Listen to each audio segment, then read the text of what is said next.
¿Qué tal? ¿Cómo están? Muy buenas noches. En nombre de la Cámara Peruana del Libro, les damos la más cordial bienvenida a la 44ª edición de la Feria Ricardo Palma. Agradecemos que nos acompañen en esta oportunidad para la presentación del libro titulado Panóptica, de César Santibáñez y Hugo Espinosa, que estará a cargo de los ponentes César Santibáñez, Hugo Espinosa, Javier Prado y Hernán Igoya. Por favor. Eso no tengo yo ni para empezar. Gracias por venir a esta presentación. Agradezco mucho a la Feria Ricardo Palma que nos haya cedido este espacio y a la editorial Panóptica que está haciendo una labor impresionante creo que hay editoriales que Vamos bien. La editorial Pandemonium. Hay editoriales que siempre hay épocas en las que juegan un papel especial. Yo tengo mucho cariño a una editorial independiente peruana que se llama Lluvia, porque se arriesgó mucho publicando los primeros libros de Enrique Prochazka, por ejemplo, o El espía del Inca, la primera edición. Y creo que Pandemonium está haciendo un poco lo mismo ahora mismo, junto a varias otras editoriales, pero creo que ellos están ocupando un puesto preeminente en la publicación de este movimiento que está habiendo de jóvenes autores, y no tan jóvenes, pero de todo el Perú, que escriben fantasía, terror y ciencia ficción, ¿no? Es todo un movimiento que se está dando, que no accede tan fácilmente a las digamos, grandes editoriales mainstream del Perú como Planeta o Penguin, y que por tanto buscan canales, porque tampoco son la gentita bonita, ¿no?, de Miraflores. Entonces buscan otros canales en los que publicar, ferias también como esta, ferias de provincias donde ofrecer sus obras. Y Pandemonium está apostando por muchos grandes autores, además de toda condición social, de toda etnia, entonces eso me parece súper interesante. Creo que por fin se está desclasando un poquito la literatura, y contactaron conmigo de Pandemonium para empezar también a hacer un poquito lo mismo con el mundo de la historieta. Yo he sido editor muchos años y bueno, es una labor siempre muy grata, muy divertida, muy interesante, la de investigar quiénes son los talentos emergentes de la historieta, ¿no? En este caso yo creo que César y Hugo ya hace años que han emergido, pero al haber un endeble tejido editorial en el mundo de la historieta, pues es complicado en Perú muchas veces publicar asiduamente, ¿no? Publicar con regularidad, publicar cada año, por ejemplo, o publicar cada 2 años, es complicado. Entonces estuvimos hablando, Luis Bravo, Tania Huerta, los responsables de Pandemonium y yo, de cómo abrir una línea, que es esta, Incart, y el número 1 de la colección pues tendría que ser por género, por calidad y también porque realmente ellos son unos artistas muy cercanos al espíritu de Pandemonium. Tenía que ser Panóptica. Panóptica es una serie, es una recopilación en realidad esto de una serie de comic books, de una serie de cuadernillos que yo creo que hace ya 10 años, ¿no?, que empezasteis. Es casi una celebración esta recopilación de 10 años de producción. Por amor al arte, además, una producción que viene de un empeño de ellos dos en llevar adelante su sueño de construir una gran saga de ciencia ficción. Yo creo que los conocí de las primeras veces que vine a Lima, ya nos conocimos, y enseguida me quedé con los dos talentos de Hugo Espinosa como dibujante. Una de las cosas más alucinantes de este cómic es cómo está distribuida la narración visual. No es el típico cómic en el que todas las viñetas son del mismo tamaño y vas viendo plano y contraplano a lo telefilm de los personajes hablando entre ellos. No tiene para nada esa planificación, digamos, convencional, sino que arriesga un montón. Creo que es el gran hallazgo de este cómic desde el punto de vista del dibujante, es cómo distribuye la narración visual. Es muy bonito. Creo que eres arquitecto o algo así, ¿no? Se nota que es arquitecto. Porque sí, es que yo con la gente de ciencias siempre alucino bastante.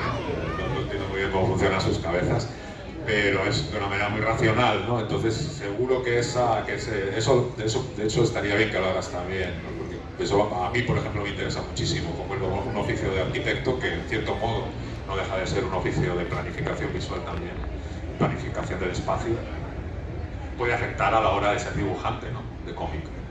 Entonces eso es a mí lo que más me fascina visualmente de este cómic, lo bonito y lo bien y lo original. No es nada habitual a verlo, y menos en una primera historieta profesional, lo bien distribuida que está la narración visual.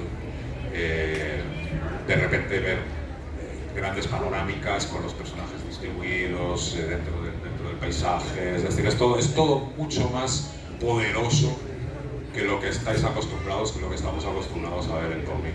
Y César, por otro lado, César Santibáñez, desde el primer momento en que yo pise Lima y empezaron a presentarme gente del sector de la historieta, quién es quién, ¿no? Juan Acevedo, los grandes, ¿no? De Javier Flores de la Águila, etc. Enseguida me quedé en cuanto leí algo suyo, que fue Panóptica, algunos de los primeros episodios, enseguida me quedé con que era uno de los mejores guionistas que yo había leído de su generación, ¿no? Y probablemente en Perú, pues probablemente sea el mejor guionista. A nivel, sobre todo, de lingüística de cómic. Es una persona muy racional, muy ambiciosa narrando, y esto también lo vais a notar enseguida. Hay un nivelazo de la narración en el guión sobre todo a César.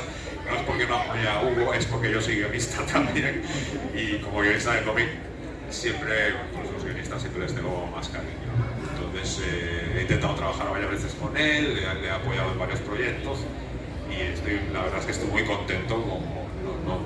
Los padres son ellos, pero quieras que no, pues te queda así con un poco de sentimiento de padrastro al recibir este cómic, de padrastro bueno, no de los hijos de puta, padrastro buena persona. Entonces, nada, simplemente le voy a... Ahora viene la parte en la que alguien que sabe realmente de cómics va a hablar de la historieta, que es Javier Prado, un excelente dibujante, historietista, ilustrador, divulgador, profesor, animador, lo tiene todo. Entonces nos va a animar mucho ahora, le cedo la palabra para que hable también él de Panóptica. Muchas gracias.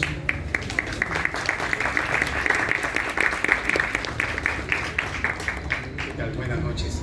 Agradeciendo también por la invitación a esta presentación, de estar junto con Hugo, con César y con Hernán. Claro, a mí me invitan para hablar y el problema es este. Sí, tuve que indagar, tuve que estudiar, tuve que fajarme para poder decir algo coherente delante de esta gente, ¿no?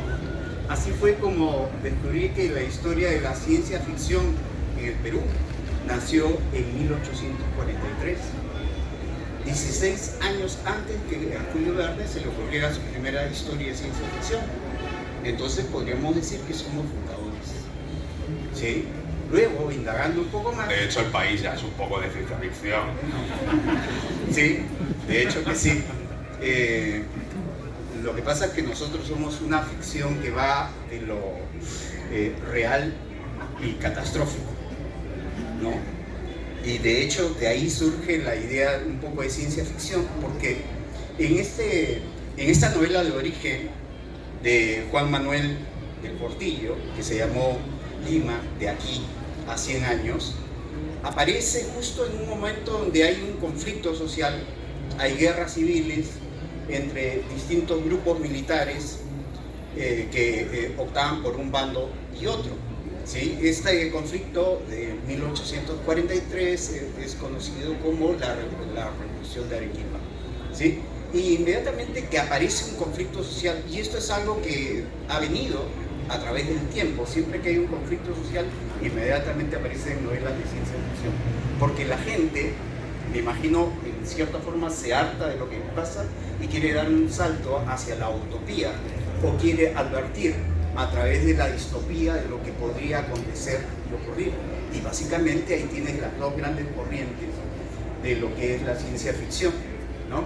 Me encontré otro dato curioso, ya que estuve ahí leyendo y revisando, y es que en La Cadena de Oro de Rubén Osorio, esta historieta en tiras que aparece en Última Hora de Juan Rubén Osorio Blanco, que era una historieta donde había un superhombre, un cholo, ¿sí?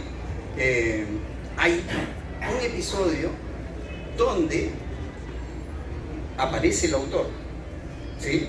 Rubén Osorio se retrata en la tira y le aparece un ser del futuro que le viene a advertir. Entonces a mí se me pararon inmediatamente las antenitas de vinil y dije, ¿esto dónde lo he escuchado? ¿No? ¿Correcto? Y entonces el ser que llega le narra lo que va a pasar en el futuro del país y le advierte que no puede contarlo, ¿sí? Porque si no sería una catástrofe. Esto evidentemente como 6 años antes de que apareciera el Eterno, ¿sí? Que empieza así, ¿correcto? Correcto. Por ahí va el asunto. Entonces la ciencia ficción peruana tiene larga data, también tiene puntos muy interesantes que ver, y ciencia ficción se ha hecho en la historieta en diversos puntos. Voy a recordar solamente un par de ellos. Me parece que hay que volver a revisar el Supercholo con el campeonato intergaláctico, ¿sí? Esta historieta aparece en 1956, la dibuja Honeyman, que era un emigrado austriaco que había huido de la guerra, de la Segunda Guerra Mundial, y había llegado aquí, se afincó aquí, fue un dibujante publicitario, y él recibe el encargo de Diodoro Cronos, ¿cierto?, que era el guionista de dibujar este peruano que representaría al poder del ánimo, ¿no? Y ahí es donde aparecen las primeras historias interplanetarias, ¿correcto? Muy temprano. Otra historieta que se afinca muy fuerte en la ciencia ficción es Arriba Siempre Arriba, de Luis Balmaceda, que aparece en 1973 a través de un suplemento de La Crónica, cuando había el diario La Crónica, que salía a media tarde. Y es una historieta que sí coincide con mi época de niño y que yo la leo muy sorprendido, y de verdad me hacía sentir muy orgulloso, porque se trataba de un grupo de exploradores, astronautas peruanos, ¿correcto?, que terminaban en un planeta, en uno de esos viajes, ¿no? Y la trama es sumamente interesante, ¿no? Hay una pelea entre los Grog, que era el líder de los, ¿sí?, de este planeta salvaje, y solamente para contar, el capitán se pone un chaleco y se pone encima la insignia con la bandera peruana, ¿sí? Y me pareció una cosa maravillosa, porque usualmente ciencia ficción uno siempre está pensando en historias de afuera y en historias foráneas. Entonces, y nada, voy a hacer un salto olímpico hacia Panóptica. Con Panóptica me une mucho la amistad con César, ¿sí? De hecho, en una de esas veces que nos hemos encontrado, César, porque nos hemos encontrado muchas veces, te he encontrado en fotos mías desde la fundación del Día de la Historieta. Allí estabas tú, ¿no? ¿Correcto? Todavía no te había salido barba ni tenías ningún tatuaje, ¿sí? Y bueno, el asunto es que un día llega César con el póster de Panóptica y me lo muestra, ¿sí? Era un póster con medio ceruleo y tenía los impresionantes gráficos de Hugo, ¿sí? Y entonces lo que me estaba pidiendo era sencillamente agarrar y poner la publicidad de Panóptica. Estamos hablando de hace una punta de año ya, ¿sí? No te voy a delatar, amigo. Y el asunto es que yo, revisando eso de Panóptica, me pareció una magnífica idea, un gran dibujo, cosas que no se veían normalmente hace 10, 15 años ya, ¿sí? Así que le admití el póster para colocarlo ahí de propaganda de Panóptica, y también agarré a este señor y le dije, presenta tu currículum para que seas profesor aquí. Y ahí empezó su aventura de docencia justamente en el curso, ¿no? Y los alumnos lo adoran, lo aman, es considerado como un semidios ahí en Toulouse-Lautrec, ¿correcto? Y nada, yo espero lo mejor. Es un guionista apasionado, muy técnico, tiene lo que más me gusta es que tiene diferentes valores y acercamientos al respecto de las historias que él escribe, porque no solamente escribe ficción. Y quizás lo más interesante es que César es alguien que nunca pierde su capacidad de asombro. Y cuando tú tienes esa capacidad de asombrarte hacia la cosa pequeña o la cosa muy grande, pues siempre vas a tener el germen de crear buenas historias y claro, la técnica ayuda para narrar. En cuanto al trabajo de Hugo, ¿sí? Sencillamente cuando yo vi sus ilustraciones, en ese entonces me parecieron un trabajo muy adelantado. Veía una especie de conjugación entre Maroto, Alex Niño, ¿sí? Inclusive algo de Fon y Bea, ¿no?